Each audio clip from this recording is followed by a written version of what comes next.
처음으로 이제 밀리오레를 취업을 하고 이제 일을 하러 갔어요. 처음에는 말이 나오지 않더라고요. 2, 3년 만에 급여가 많이 올랐어요. 한 달에 400 정도 급여가 올라서 두 번째 집으로 이사를 하게 됐어요. 저는 두타에서 도매까지 4년이 넘는 시간이 걸려 소매에서 도매로. 안녕하세요, 서울이 만난 괴물입니다. 동대문 에피소드는요, 처음으로 이제 밀리오레를 취업을 하고 이제 일을 하러 갔어요. 근데 미끼 영업을 해야 된다고 이제 이야기를 하더라고요. 쿨제이님처럼 하는 거 이제 많이들 보셨죠? 민수야, 형 열심히 할게. 형 아직 캐시 못했어. 형 착한 사람이야. 뭐 이런 것들을 미끼 영업이라고 합니다. 처음에는 말이 나오지 않더라고요. 결과는 3일 만에 잘렸습니다. 왜 전화 면접을 보는지 이제 알겠더라고요. 이제 아무나 일 시켜보고 못하는 사람은 자르는구나. 너무나 분하고 제 자신이 한심해 보였습니다. 옆에 저보다 이제 멋있고 멀쩡한 사람들도 망설임 없이 삐끼 영업을 하는데 나는 뭐가 그리 잘나서 이제 쪽팔려서 한마디도 못했을까. 6만 원을 받고 이제 밀리오레 앞에서 한참을 서서 많은 고민을 하다 다시 사장님을 찾아가서 한 번만 더 기회를 요청했어요. 잘리고 나니 다음부터 이제 한마디씩 나오기 시작했어요. 못 보고 가세요. 싸게 드릴게요. 보고만 가세요. 하지만 저한테는 아무도 옷을 사주는 사람이 없었어요. 다시 기회를 요청할 때 사장님께서 3일 동안 하나라도 물건을 팔면 다시 일하게 해주겠다고 말을 하시더라고요. 3일째 되던 날 어떤 여자분과 남자분이 오셨는데 딱 봐도 화류계 여성분과 남성분인 듯 하셨어요.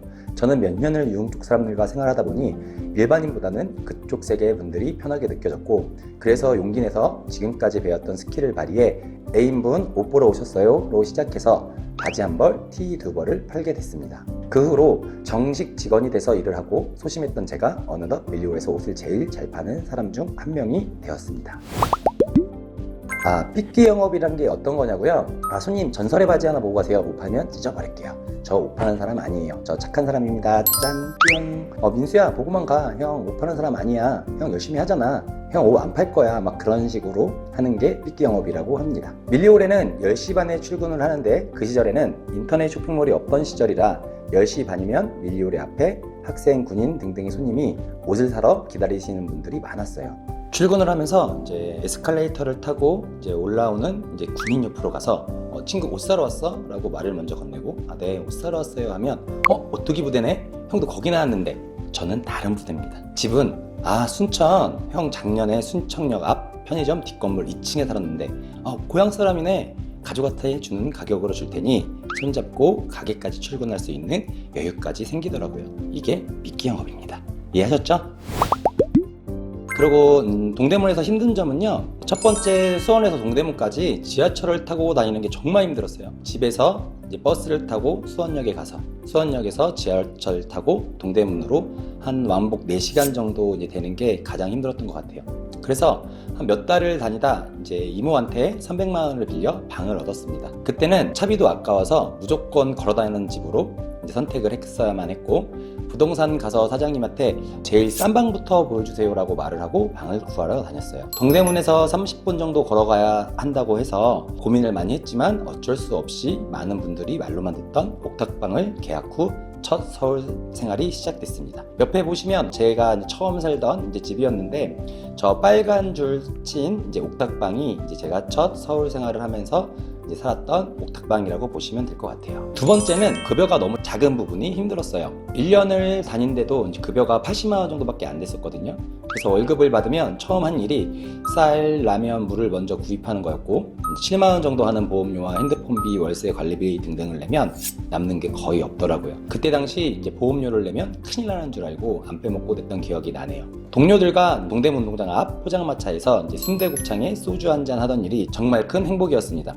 1년을 다니고 어느 날 옥탑방에 누워 이렇게 사는 게 맞는 건가 고민을 하게 됐어요. 그때 이제 수원에서 동대문으로 오면서 폰 번호를 변경하고 성공하기 전까지 절대 수원에 가지 않으리라, 벤츠 타기 전까지 절대 가지 않으리라 라고 생각한지라 쉽게 돌아가지 못했어요.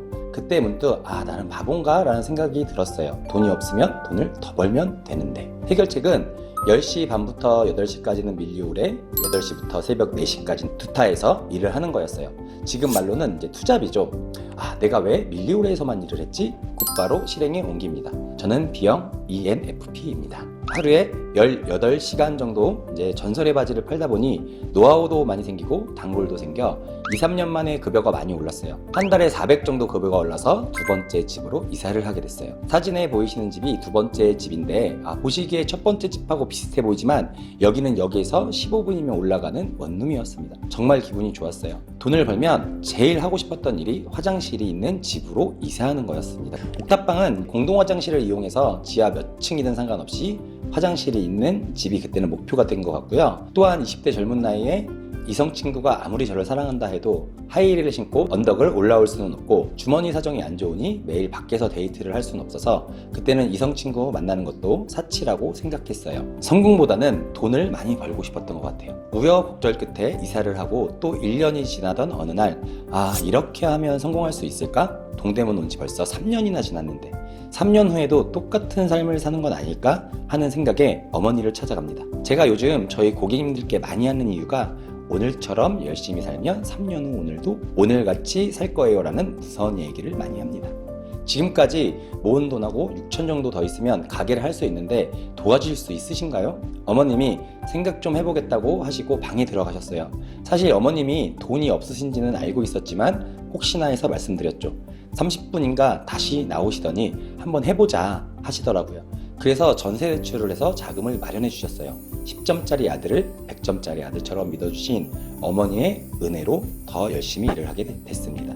그래서 밀리오레나 두타의 작은 가게를 알아보는데 그때는 정말 상가 계약을 지인에서 지인 아니면 운영진의 친인척으로만 이제 계약을 해서 알아보다 너무 지쳐서 그럼 도매를 해보자. 어차피 우리의 꽃은 도매니까. 도매를 해보자는 생각에 바로 실행에 옮깁니다.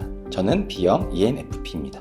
누전으로 향합니다. 그때는 도매 APM이나 유어스가 없어서 이제 남성복은 남평화, 신평화, 누전 정도였어요. 하지만 도매의 벽은 정말 높았어요. 소매하던 친구가 도매할 수 있겠어? 옷 만들어 본 적 있어? 그냥 소매하면 되지 왜 여기까지 왔어? 등등 도매 출신이 아니라는 이유로 거절을 많이 당했어요. 그래서 뉴존으로 취업해서 일이 끝나면 원단, 공장 등을 돌며 미리 준비를 하고 있었습니다. 그러던 와중 APM 유어스가 생겨나고 초창기라 자리가 좀 나더라고요. 그래서 미리 대기금을 걸고 이제 기다리는데 연락이 어디서든 안 오네요. 돈이 있어도 동대문의 벽을 다시 한번 느꼈습니다. 그래서 생각했죠. 자리를 줄 때까지 찾아가자. 그래서 바카스를 들고 찾아갑니다. 실행에 옮깁니다. 저 대기 중인 누군데요. 연락이 없어서 찾아왔어요. 대답은 기다리세요. 일주일 후 또 바카스를 사서 찾아갑니다. 이상한 눈으로 보시더라고요. 자리 생기면 연락드릴게요. 또 찾아갑니다.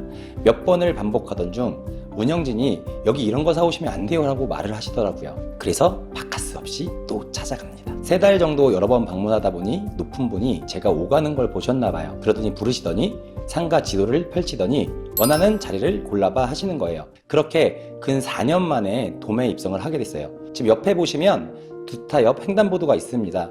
걸어서 15초면 걸리겠지만 저는 두타에서 도매까지 4년이 넘는 시간이 걸려 소매에서 도매로 업그레이드하게 되었습니다. 지금까지 아기괴물이었습니다.